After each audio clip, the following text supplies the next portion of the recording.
Hello friends, book insider पर आप सभी का स्वागत है। आज हम बात करने वाले हैं words can change your brain book के बारे में, जिसको लिखा है एंड्रू न्यूबर्ग, मार्क रॉबर्ट वॉल्डमैन ने। इसमें हम कुछ ऐसी कॉन्वर्सेशन टेक्निक्स के बारे में जानेंगे जिनमें इतनी ताकत है कि ये टेक्निक्स आपके अस्तित्व यानी एग्जिस्टेंस को भी बदल देगी। हमारे इंसानी जीवन में टाइम का सबसे बड़ा हिस्सा बोलने में, समझाने, इशारे करने या सोशल मीडिया पर इमोजी की हेल्प से रिएक्ट करने में जाता है। हमारे पास कम्युनिकेशन के इतने रिसोर्स होने से कोई यह मान ही नहीं सकता है कि हम अपने आइडियाज को इफेक्टिवली समझाने में बेस्ट नहीं हैं। हालांकि कई लोगों के लिए असलियत बिल्कुल उल्टी है। इस चैलेंज को जीतने के लिए words can change your brain आजमाई हुई और परखी हुई स्ट्रेटेजीज का एक खजाना है जो कम्युनिकेशन की आपकी कैपेसिटी को गहराई से बढ़ा सकता है। हम सभी ने उस पल का एक्सपीरियंस किया है जब हम सेल्फ कॉन्फिडेंस से खुद को एक्सप्रेस करते हैं किसी के सामने, लेकिन जिस व्यक्ति से हम बात कर रहे होते हैं उसकी ओर से हमें हैरानी या निराशा भरी नजरों का सामना करना पड़ता है। उस पल में हमें एहसास होता है कि हमने कुछ गलत कहा है या सिचुएशन को अनकंफर्टेबल कर दिया है या उस इंसान को नाराज कर दिया है। यह एक भयानक एहसास है ना, जो हमें डरा देता है और हम पीछे हटने और बात को क्लियर करने की कोशिश करते हैं कि हमारा क्या मतलब था। अनफॉर्चुनेटली ये हमारी रोज की बातचीत में एक नॉर्मल घटना है। हालांकि ऑथर का तर्क है कि ऐसा होना जरूरी नहीं है। हम डिफरेंट कॉन्वर्सेशन स्ट्रेटजीज पर बात करेंगे जो हमारे कम्युनिकेशन करने के तरीके को पूरी तरह से बदल सकती हैं और बातचीत में हमारी इफेक्टिवनेस को बढ़ा सकती है। पहले इस बुक के कुछ मेन पॉइंट को जान लेते हैं। 1. शब्द ब्रेन को बदल सकते हैं। बुक कहती है कि हम जिन शब्दों का इस्तेमाल करते हैं वे वास्तव में हमारे दिमाग के काम करने के तरीके को बदल सकते हैं। अच्छे शब्द हमारे दिमाग को खुश कर सकते हैं और बुरे शब्द हमें टेंशन दे सकते हैं। 2. हैप्पी वर्ड्स का यूज करें। पॉजिटिव शब्दों का उपयोग करना बेहतर है क्योंकि वे हमारे दिमाग को अच्छा महसूस कराते हैं।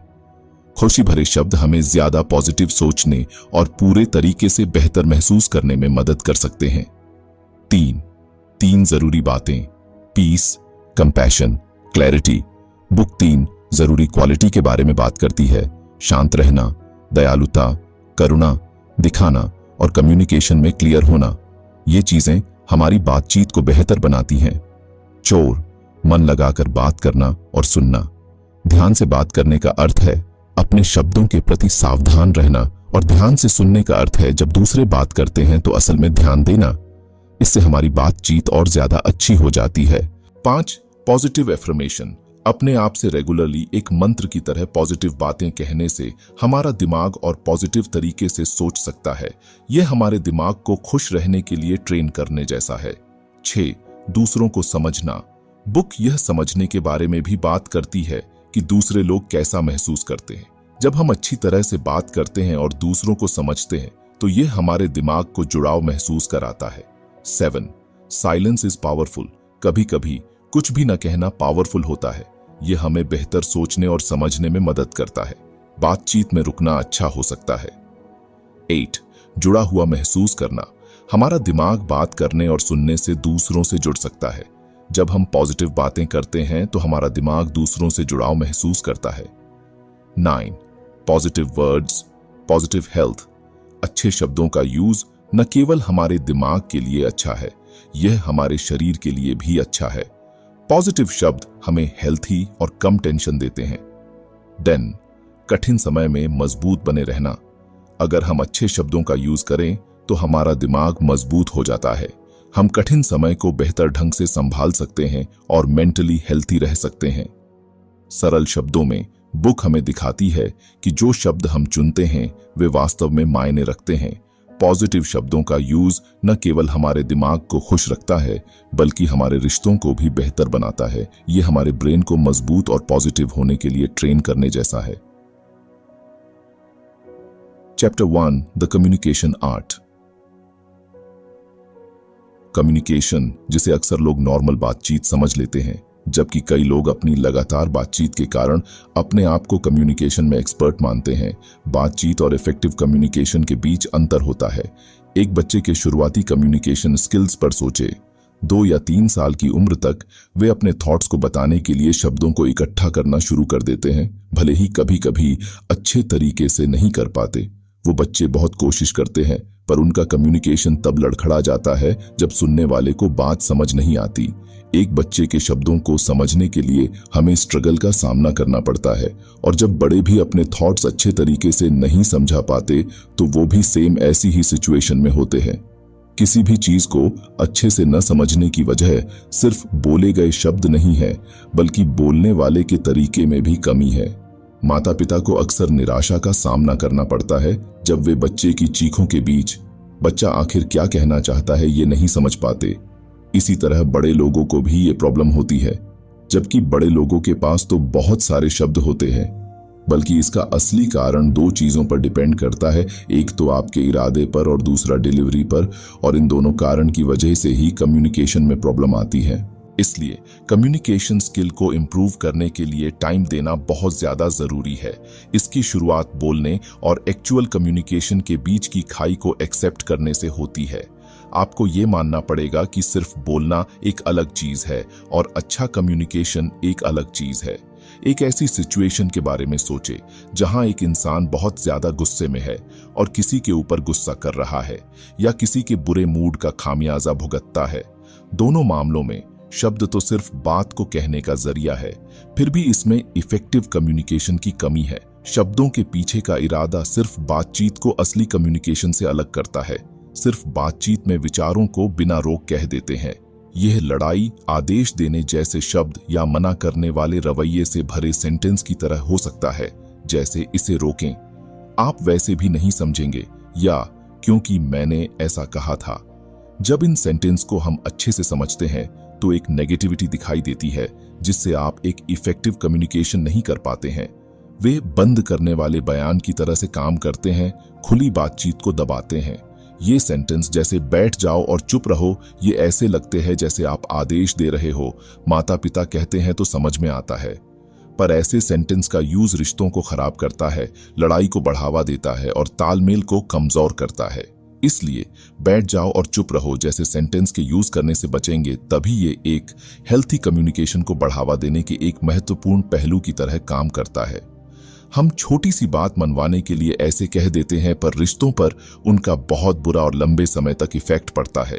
तो इसलिए इन सेंटेंस की जगह आपको मोर अट्रैक्टिव और रिस्पेक्टफुली सेंटेंस का यूज करना चाहिए। इफेक्टिव कम्युनिकेशन का मतलब बातें करने से अलग है। इसमें सहानुभूति, एक्टिव लिसनिंग और लड़ाई या तिरस्कार को बढ़ावा दिए बिना थॉट्स शेयर करने की कला शामिल है। इसमें एक ऐसा एनवायरनमेंट तैयार करना शामिल है जहां राय को महत्व दिया जाता है, थॉट्स का लेन देन किया जाता है और आपसी सम्मान बढ़ता है। इन स्किल्स को बढ़ाने के लिए मेहनत की जरूरत होती है, जिसमें शब्दों की आदत से आगे बढ़कर इरादे, डिलीवरी और स्वागत के तरीके को अपनाना होता है। इन शॉर्ट, इफेक्टिव कम्युनिकेशन एक कॉम्प्लेक्स चीज है, न केवल शब्दों का बल्कि इमोशनल इंटेलिजेंस, सहानुभूति और सम्मान का भी। ये वो पुल है जो समझ को बढ़ावा देता है, लड़ाइयों को सॉल्व करता है और रिलेशंस को मजबूत करता है। इस कला में महारत हासिल करना एक कंटिन्यूअस जर्नी है, जिसमें सेल्फ अवेयरनेस, पेशेंस को बढ़ावा देने के लिए एक कमिटमेंट की जरूरत होती है। Chapter 2, understanding effective communication. अगर आपको हमारी बुक समरी अच्छी लग रही है तो बुक इनसाइडर को सब्सक्राइब करना न भूलें।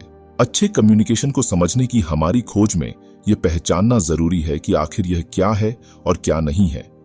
क्योंकि मैंने ऐसा कहा था, जैसे सेंटेंस के साथ बातचीत बंद करना नहीं चाहिए है, या नियम तो नियम है, बल्कि अच्छा कम्युनिकेशन शांति से और क्लियरली खुद को समझाने की कला पर आता है। अच्छे कम्युनिकेशन की नींव किसी चीज की परवाह किए बिना थॉट्स को कंट्रोल और अच्छे तरीके के साथ शेयर करने में है। एक माता पिता और एक बेटी से जुड़े सिनेरियो पर सोचे। माता पिता ने बेटी को स्कूल नाइट होने के कारण पार्टी में शामिल होने से इनकार कर दिया। बेटी के सवालों के जवाब में माता पिता सिंपली तुम नहीं जाओगी, बस बोल दिया ना एक बार, जैसे खारिज करने वाले बयानों का सहारा ले सकते हैं। हालांकि ये रिएक्शन फास्ट और फैसला सुनाने जैसे होते हैं और इफेक्टिव कम्युनिकेशन को कमजोर करता है।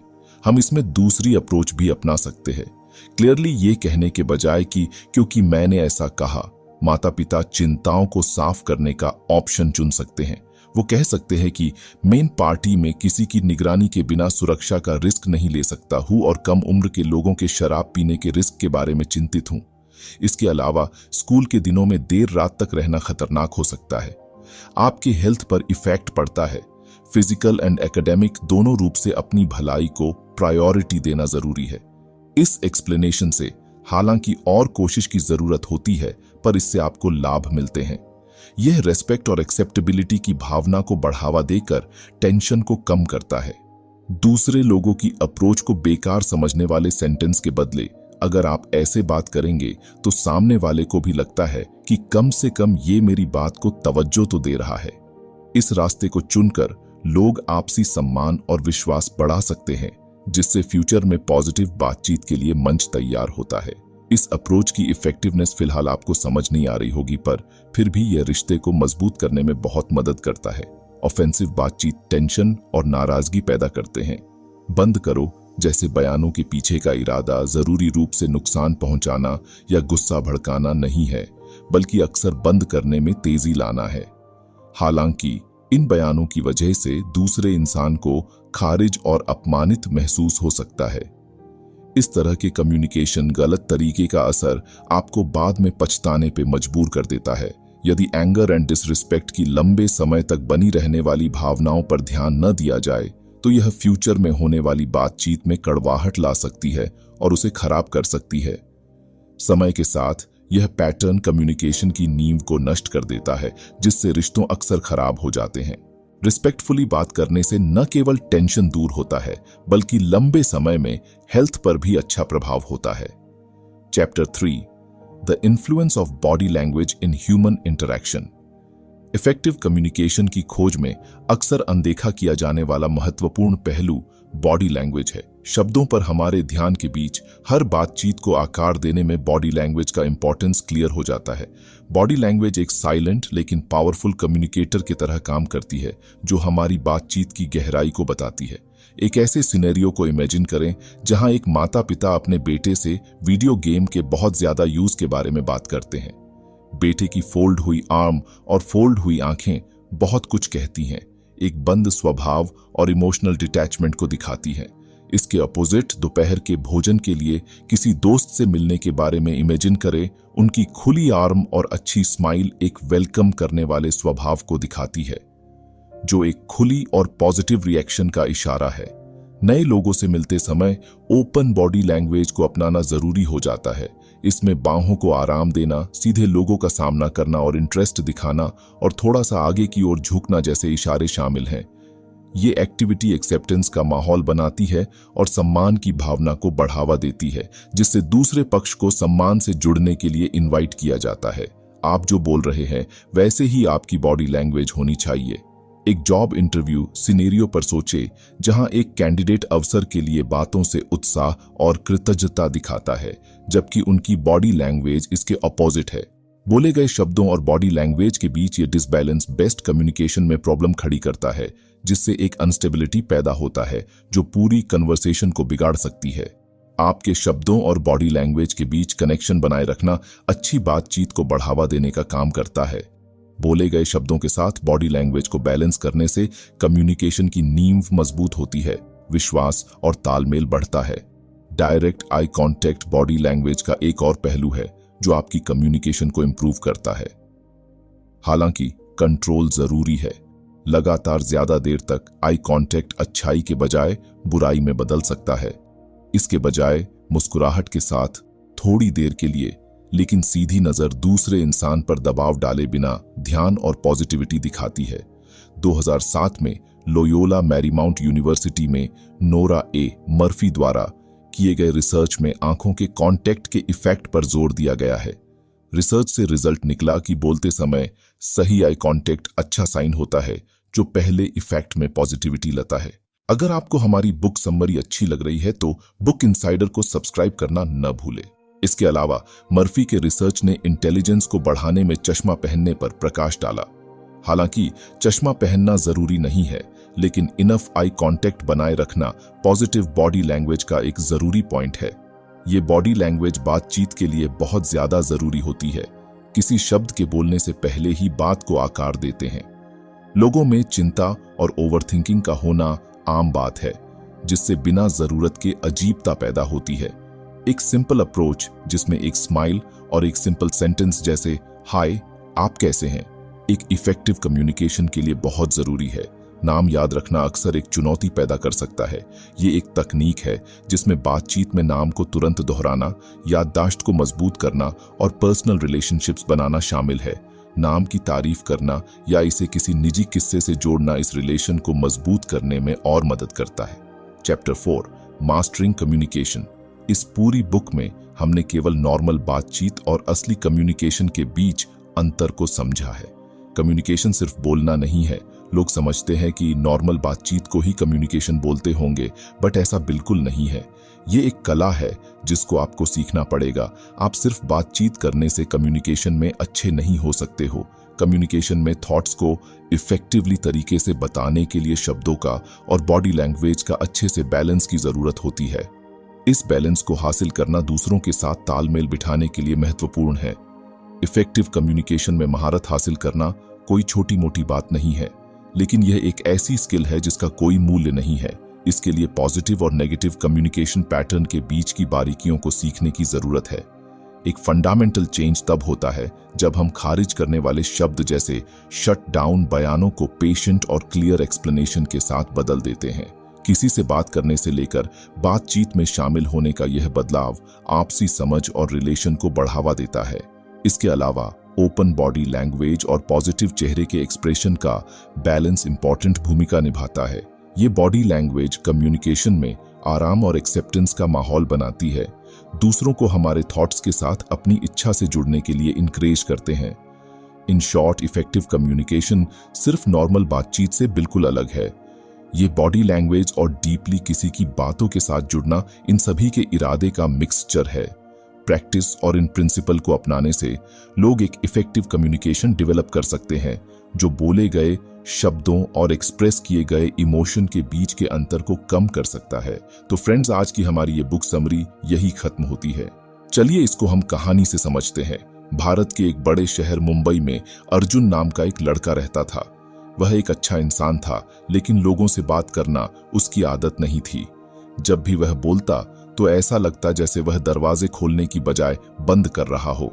उसके दोस्त राज ने इस पर ध्यान दिया और अर्जुन को दूसरों के साथ बातचीत करने और जुड़ने में बेहतर बनने में मदद करने का फैसला किया। राज ने अर्जुन के साथ ईमानदारी से बातचीत की शुरुआत की। राज ने उस टाइम का पता लगाया जब उसकी बात उसके शब्दों से मेल नहीं खाती थी। अर्जुन को एहसास हुआ कि राज सिर्फ मदद करने की कोशिश कर रहा था। तभी अर्जुन के कम्युनिकेशन स्किल को बदलने की उनकी जर्नी शुरू हुई। राज ने अर्जुन को पॉजिटिव कम्युनिकेशन करना सिखाया। बातचीत खत्म करने वाली बातें कहने के बजाय अर्जुन ने चीजों को शांति और क्लियरिटी से समझाना सीखा, जिसने अर्जुन को बातचीत बंद किए बिना खुद को एक्सप्रेस करने के लिए इनकरेज किया। धीरे धीरे अर्जुन ने सिर्फ लोगों से ही नहीं बल्कि खुद से भी बात करना शुरू कर दिया। अगली चुनौती अर्जुन की बॉडी लैंग्वेज थी। ये एक बंद किताब की तरह थी, जिससे लोगों को लगता था कि उसमें कोई दिलचस्पी नहीं थी या वह मिलनसार नहीं था। राज, जो लोगों से बात करने और जुड़ने में अच्छा था, उसने अर्जुन को खुली बॉडी लैंग्वेज का यूज करना सिखाया। उन्होंने इस तरह खड़े होने की प्रैक्टिस की जिससे पता चले कि अर्जुन खुला और स्वागत करने वाला है। राज ने अर्जुन को आई कांटेक्ट के बारे में भी सिखाया। उन्होंने सीखा कि बात करते समय किसी की आंखों में देखने से उन्हें अच्छा महसूस होता है। अर्जुन ने यह दिखाने के लिए कि वह ध्यान दे रहा है और बात करने में खुश है, एक गर्मजोशी भरी मुस्कान और कुछ सेकंड के लिए सीधे आंखों से कांटेक्ट करना शुरू कर दिया। जैसे ही अर्जुन ने इन चेंजेस को अपनाया, उसका जीवन भी बदल गया। उनके वर्क प्लेस पर लोगों ने मीटिंग्स में अर्जुन को एक मिलनसार इंसान के रूप में देखा और उनके दोस्तों को उनके साथ घूमना और ज्यादा एंजॉयबल लगा। उनके बोलने और बिहेवियर करने के तरीके में छोटे छोटे तरीकों से बड़ा अंतर आया। अर्जुन की कहानी से पता चलता है कि आप भी इन सभी टेक्निक का यूज करेंगे तो words can change your brain and your life. आपको ये बुक समरी कैसी लगी कमेंट करके जरूर बताएं। Thank you.